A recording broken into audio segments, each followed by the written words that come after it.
Okay, hi everyone, welcome to episode 2 of Gempur Pspm Maths with me, Mr. Raj.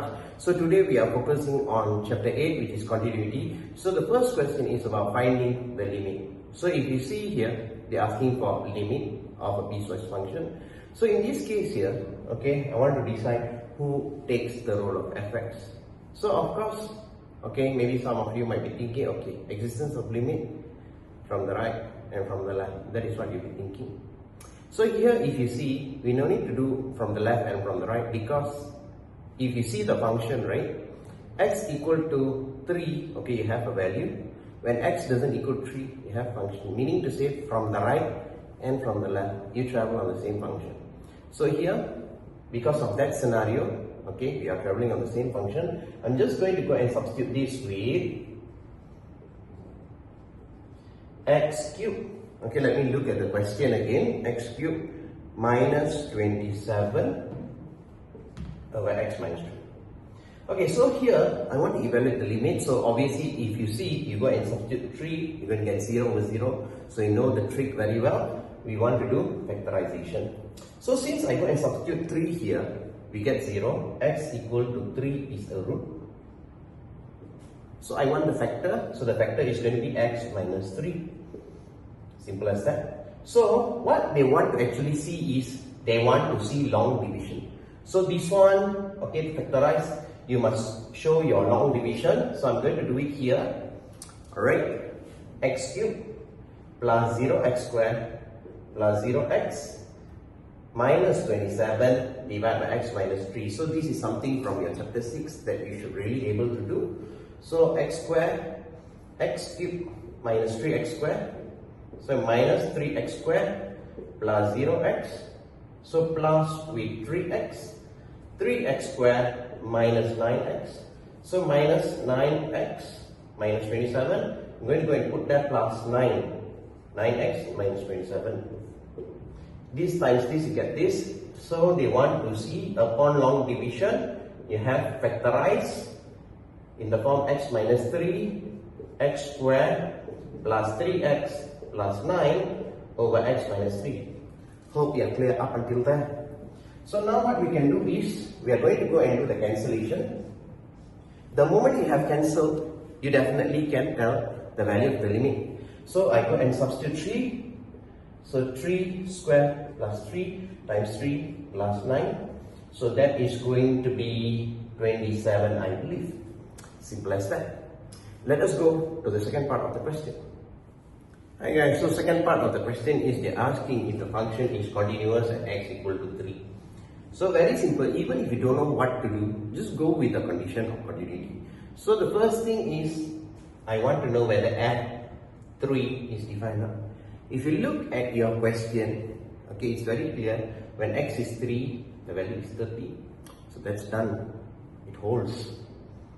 Second, limit x approaching 3 of fx. Okay, we want to see whether it exists or not. We have already done the first part. We have a value which is 27, hence property 2 holds. So now we go to property 3, which is no calculation. All I have to do is, we have to see whether the first two are equal. So in this case, you can clearly see they are not the same. So I'm just going to go and say limit x approaching 3 of fx doesn't equal to f of 3. Hence, I say fx is not continuous at x equal to 3. So what is important is this guy and this guy for your 2 marks. Simple. Okay, hi guys. So the last question for today is, of course, finding the value of unknown when they have said that the function is continuous. So as you see, what I have to worry is the value at the boundary. So value at the boundary is the numbers that you see in the function. Okay, so if you look at the question, you can see, okay, the values that you have at the boundary. So the boundary here is going to be 2 and also negative 2. So you're just focusing on that.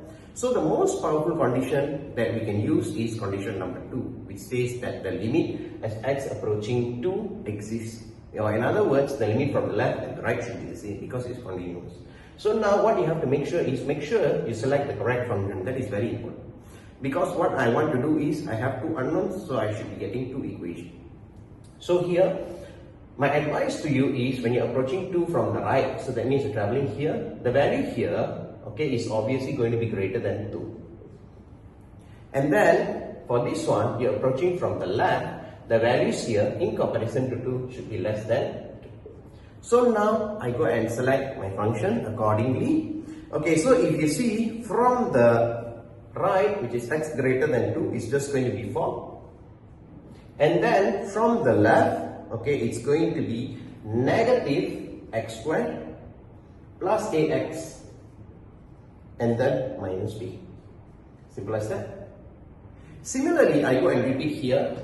Okay, here you need to be very careful when you're approaching from the right. Okay, here the value here compared to negative 2. Okay, you can say x is greater than negative 2. So I need to choose the function. So obviously it's going to be same as this. It's going to be negative x squared plus ax minus b. Then this one, I'm traveling from the left. Value here is less than negative 2. So I'm going to go and input ax plus b. Very simple. So now I'm going to evaluate. So limit of a constant is just going to be constant itself. This guy, when you substitute, you're going to get negative 4 plus 2a and then minus b. So I'm going to get 2a minus b equal to a.